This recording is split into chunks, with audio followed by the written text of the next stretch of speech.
Okay, welcome all. This is a short intro to our guide on SI Challenge Labs. I'm Joss from the SI website. I'm going to walk you through what exactly a challenge lab is. So this one here kind of explains it a little bit. It's a group of people, maybe 10 to 30, who collect to work around a challenge, a wicked challenge, complex challenge, using the methods and tools of systems innovation, typically for about 5 weeks, meeting for live workshop sessions every week to get that experience of what it is to apply these tools and methods and work together in creating a strategy for systems innovation. So the purpose of the lab is not so much about learning, and it's not necessarily about actually really trying to do this stuff in the world. So we call those learning labs. We call the real ones kind of co-labs.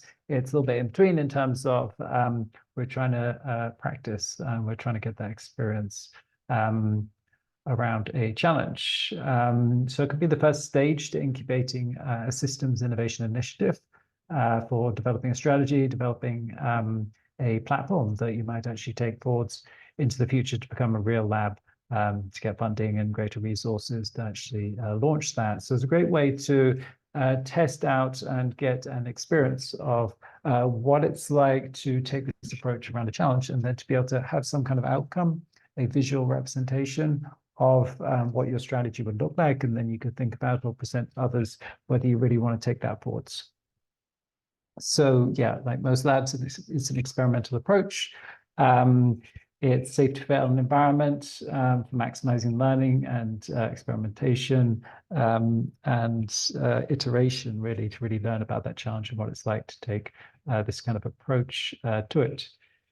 And that's useful because quite often people don't really understand what we mean when we say systems innovation approach to a challenge. So this can help them gain that experience and then show to others what they've created and what it would look like, to see if others would like to get involved.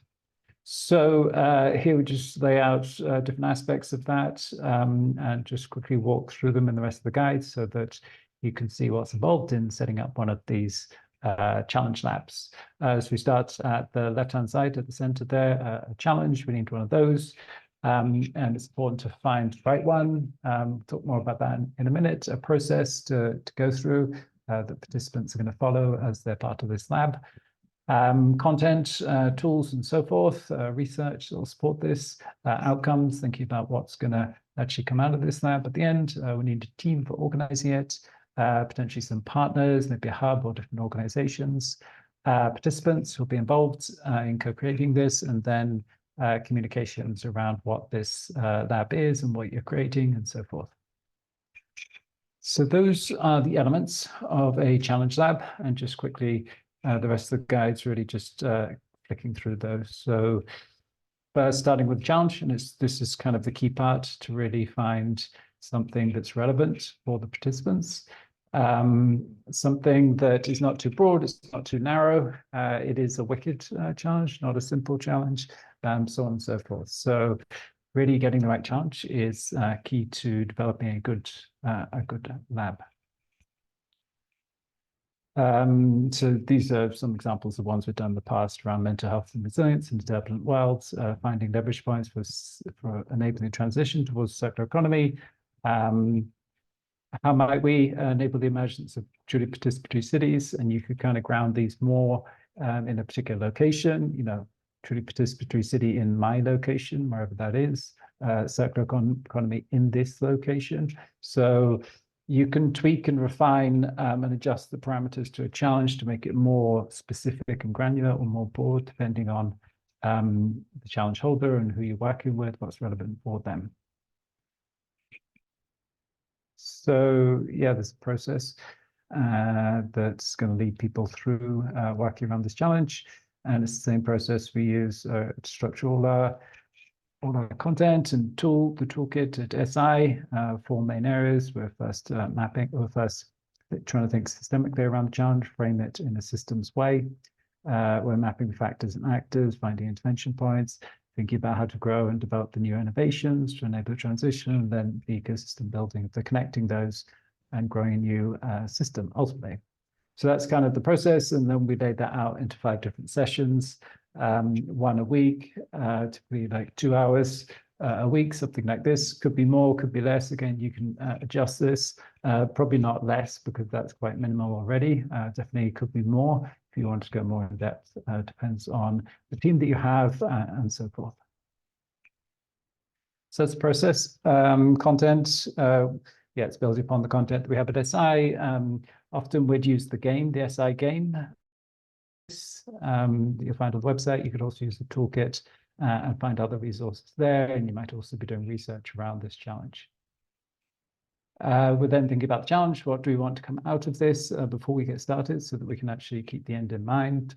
It may just be for people to ideate and gain new insights into this challenge and get that experience of working on it. And that might be all you're trying to achieve in this lab. You may be creating some kind of material like an infographic, you know, producing a position paper or a map or something that's coming out of this so that you can show people the products.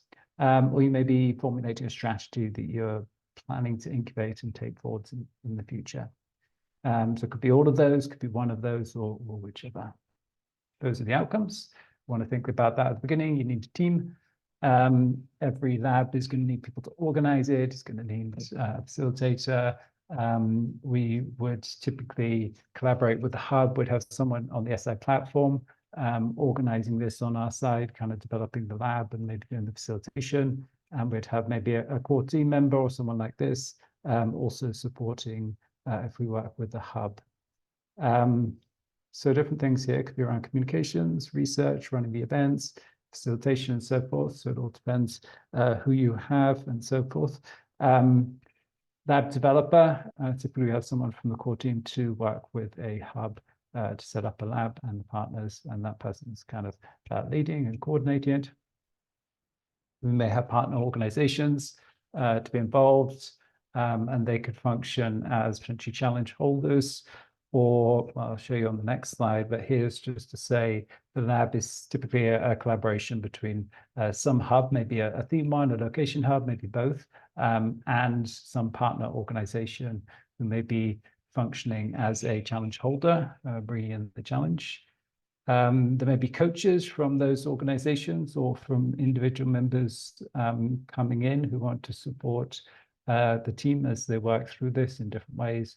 And there may be kind of people who have experience or knowledge around this challenge who are coming in to present on that also. So those are some of the roles of partners, individuals and organizations, participants. So it's typically going to be a group of people, maybe 10, 20, 30, however many it is, probably not much more than 30, probably not much less than, 7 or 10 people. And these are the people who are really going to work on the challenge and co-creating it and so forth.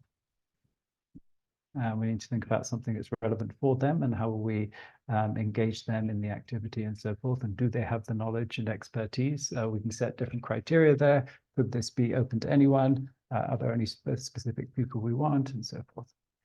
What are our kind of criteria? What are our expectations in terms of investment, time and energy and so forth? Communications, we want to be able to tell the world about our lab and craft the right narrative around it, kind of identity, different channels for communicating and so forth. So as to raise awareness, engagement, and speak to people who want to be part of it and collaborate on it. So that's it, different aspects of a challenge lab that we hosted at SI. Hopefully that was useful, and you can reach out to us if you have any additional questions.